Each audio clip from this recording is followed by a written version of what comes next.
अस्सलाम वालेकुम नाज़रीन। हामिद मीर ने आखिरकार वजह बता दी कि आखिर क्यों इमरान खान और बुशरा बीबी को नाजायज तौर पर सजा दी।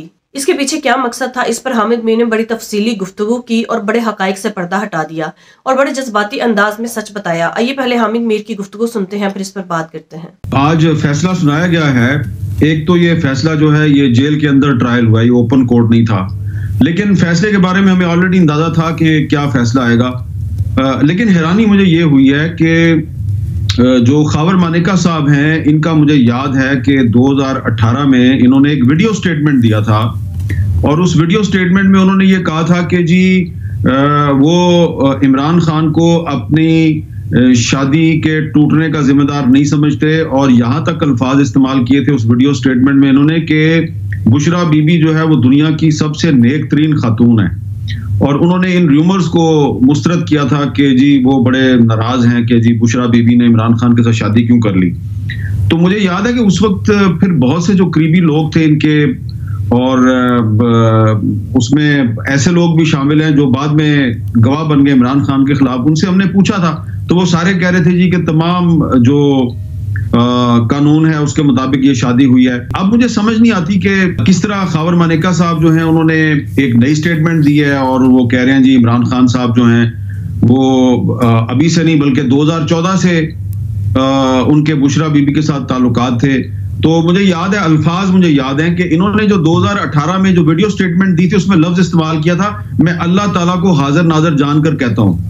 तो अभी जाहिर बात है अदालत में भी जो उन्होंने स्टेटमेंट दिया है वो उन्होंने अल्लाह ताला को हाजिर नाजर जान के कही होगी। तो मैं तो कानों को हाथ लगाता हूँ कि इस तरह एक जो मुसलमान है वो 2018 में भी अल्लाह ताला को हाजिर नाजर जान के अपनी साबका बीवी के हक में स्टेटमेंट देता है और फिर 2024 में भी अल्लाह ताला को हाजिर नाजर जान के अपनी साबका बीवी के खिलाफ स्टेटमेंट दे देता है।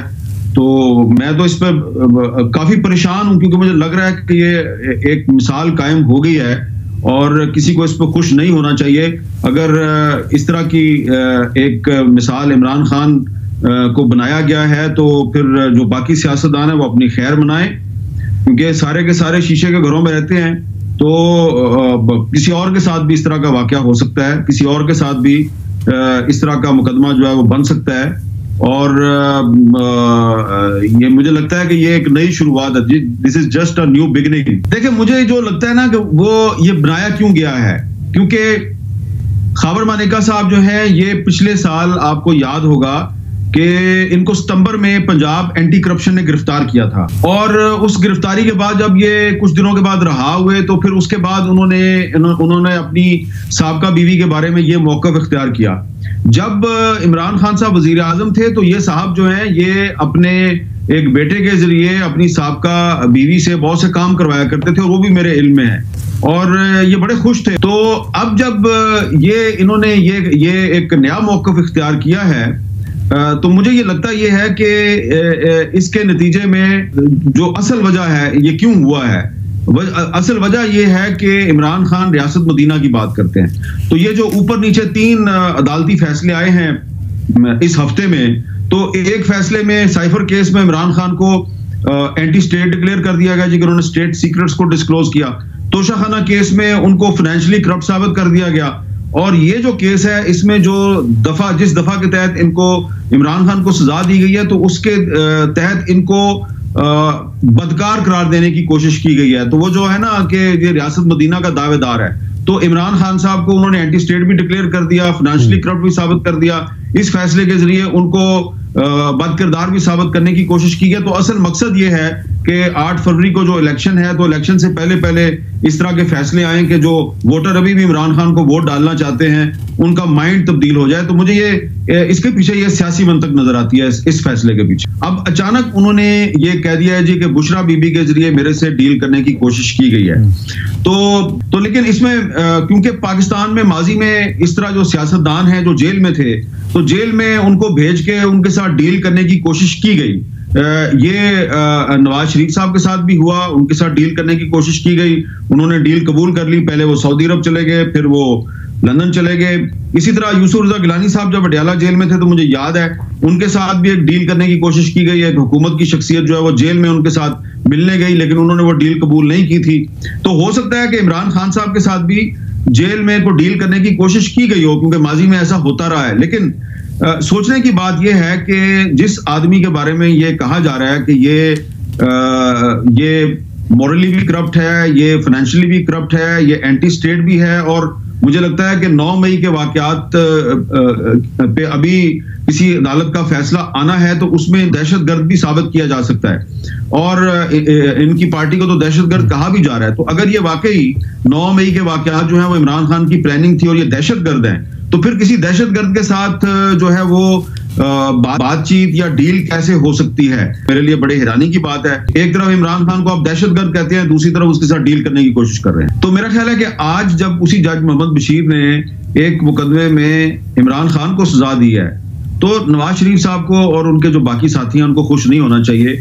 और जो इसके अलावा तोशाखाना केस का फैसला और इसके अलावा जो आज फैसला आया है इद्दत पूरी किए बगैर निकाह वाला जो मामला है, तो मुझे लगता है कि मुश्किल होगा इन फैसलों का आला अदालतों में बरकरार रहना।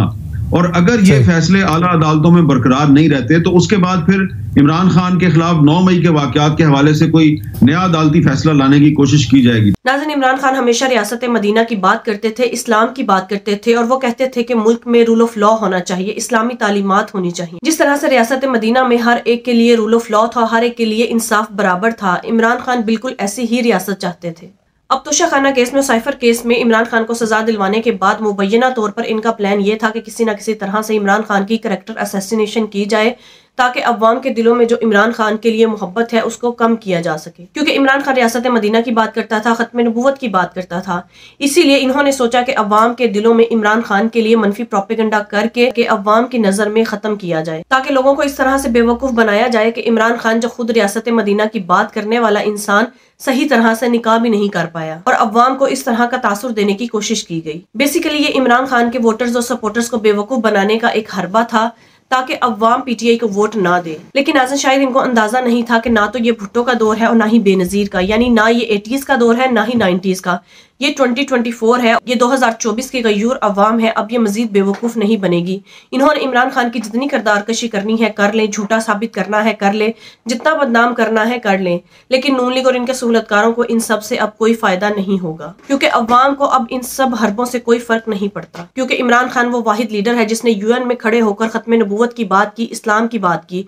इमरान खान वो वाहिद लीडर है जो इय्याका नअबुदु व इय्याका नस्तईन कहता है। ये वो लीडर है जो रियासत मदीना की बात करता है, इस्लामी तालीमात की बात करता है, और नबी अकरम सल्लल्लाहु अलैहि वसल्लम की जिंदगी पर बात करता है, रूल ऑफ लॉ की बात करता है। आज इमरान खान और बुशरा बीबी की कैरेक्टर असैसिनेशन करके उन्हें इस वजह से सजा दिलवाई गई ताकि इनका इमेज अवाम की नजरों में बुरा बनाया जा सके। नाज़रीन, ये तीनों सजाएं जो इमरान खान को दी गई, ये हाई कोर्ट में या फिर सुप्रीम कोर्ट में जाकर केसेस खत्म हो जाएंगे, क्योंकि ये केसेस बहुत कमजोर हैं और ना ही इमरान खान के खिलाफ किसी किस्म का कोई सबूत है।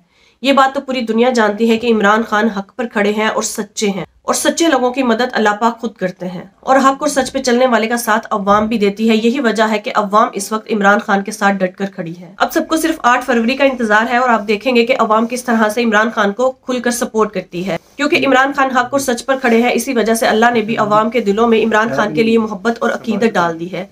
नाज़रीन, आपके इस बारे में क्या राय है? कमेंट में जरूर बताइएगा। अगली वीडियो में मिलते हैं, तब तक के लिए अल्लाह।